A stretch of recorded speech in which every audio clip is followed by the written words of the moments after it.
સર્વોત્તમ સ્તોત્ર શ્રી ગુસાઈજી પ્રભુએ સ્વયં પ્રગટ કરેલ છે.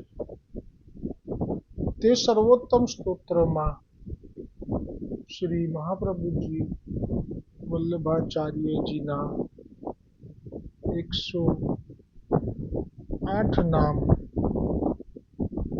શ્રી ગુસાઈજીએ કૃપા કરી અને પ્રગટ કર્યા છે.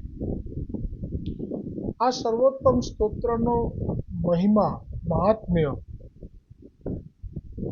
સ્વયં શ્રી ગુસાઈજીએ સર્વોત્તમ સ્તોત્રના 6થા શ્લોકમાં પ્રગટ કરેલ છે. તે શ્લોક છે: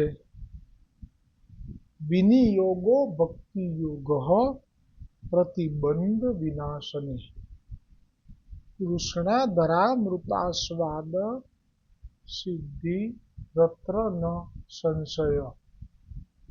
એટલે કે પુષ્ટિ ભક્તિ માર્ગમાં જે આડે આવતા પ્રતિબંધો હશે તે સર્વોત્તમ સ્તોત્રનો પાઠ જો કોઈ વૈષ્ણવ કરશે તો તે પ્રતિબંધોનો નાશ થઈ જશે અને કૃષ્ણ ધરામૃતા સ્વાદ એટલે કે શ્રી કૃષ્ણ અધરામૃત નિસંશય નિશ્ચય પ્રાપ્ત થશે. ગઈકાલે જે નામ આવેલું એમાં છેલ્લે કોઈ વાદી એવી શંકા કરી હોય કે જે ભાવરૂપી આભૂષણ આપના શ્રીઅંગ ઉપર બિરાજે છે તે વૈષ્ણવ કેવી રીતે તે દર્શન કરી શકે. તેથી શ્રી ગુસાઈજીએ હવે શ્રી મહાપ્રભુજી વલ્લભાચાર્યજીનું નામ પ્રગટ કર્યું, સહજ સ્મિત. સહજ સ્મિતનો અર્થ થાય સહજતાથી હાસ્ય પ્રગટ કરતું મુખારવિંદ. હાસ્ય કોઈ વાતમાં હસી પડવું એ જુદી વાત છે, પણ સહજ સ્મિત એટલે કે જે આપ જે 4 કયા વ્યાસજીએ પ્રગટ કરેલા એમાં છેલ્લો કયો જે ભાવ, એમાં જ્યારે આપ મનથી લીન થઈ જાઓ ઠાકોરજીના યુગલ સ્વરૂપની એ નિર્દોષ લીલામાં, ત્યારે આપને સહજ સ્મિત પ્રગટ થાય આપના મુખારવિંદ ઉપર. અને એ સહજ સ્મિત પર હવે શ્રી ગોકુલનાથજી વર્ણન કરે છે. या को अर्थ अब कहते हैं जो श्री महाप्रभु जी वल्लभाचार्य जी तो अलौकिक भगवद भाव रूपी आभूषण करी सर्वांग आभूषित है. अलौकिक आभूषण पहरे है ताते जब अलौकिक भाव को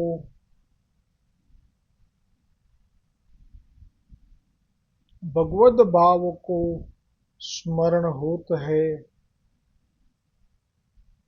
तब श्री आचार्य जी महाप्रभु को सहज स्वाभाविक मंद हास्य युक्त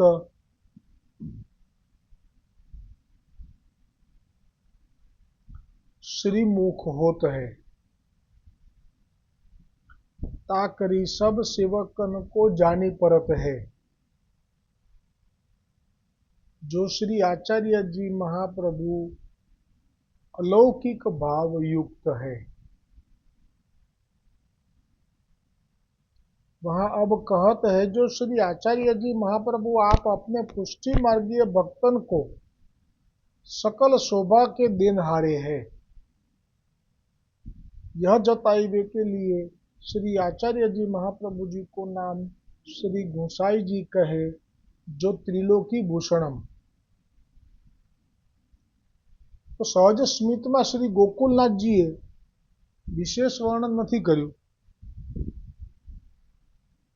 કેમ કે એમાં વર્ણન થઈ શકે એવું નથી. આ તો ભાવની વાત છે, અલૌકિક ભાવ પ્રભુનું.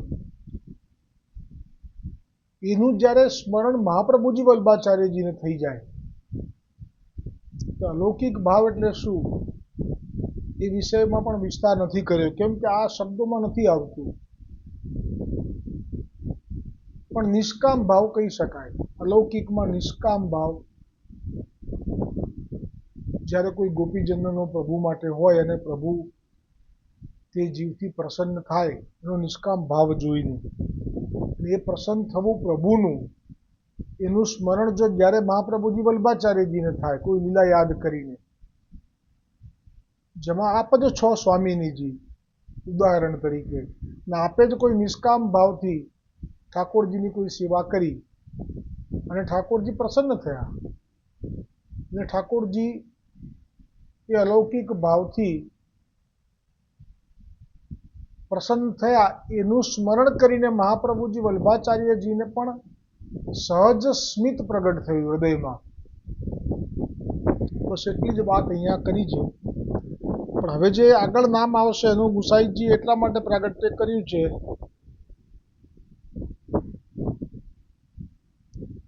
कि श्री आचार्य जी महाप्रभु जी आप अपने पुष्टि मार्गीय भक्तन को केवल शोभा के देनहारे है, सकल शोभा को देनहारे है, यह जतावे के लिए श्री आचार्य जी महाप्रभु जी को नाम श्री गुसाई जी कहे त्रिलोकी भूषणम. હવે વૈષ્ણવોને સકલ શોભા આપે છે તો એ નામ ગુસાઈજીએ પ્રગટ કર્યું છે વલ્લભનું ત્રિલોકી ભૂષણમ. તો એ નામ જે પ્રગટ કર્યું એનો જે વ્રજ ભાષામાં વર્ણન આવશે ગોકુલનાથજી રચિત, કે વૈષ્ણવોને પણ આપ કેવી રીતે સકલ શોભાનું દાન કરે છે એ આવતીકાલે આવશે. બોલો સર્વોત્તમ સ્તોત્ર કી જય હો, શ્રી ગોવર્ધનનાથ કી જય હો, श्री वल्लभाधीश की जय हो, श्री गुसाई जी परम दयाल की जय हो, श्री गोकुलनाथ की जय हो, सहज स्मित की जय हो.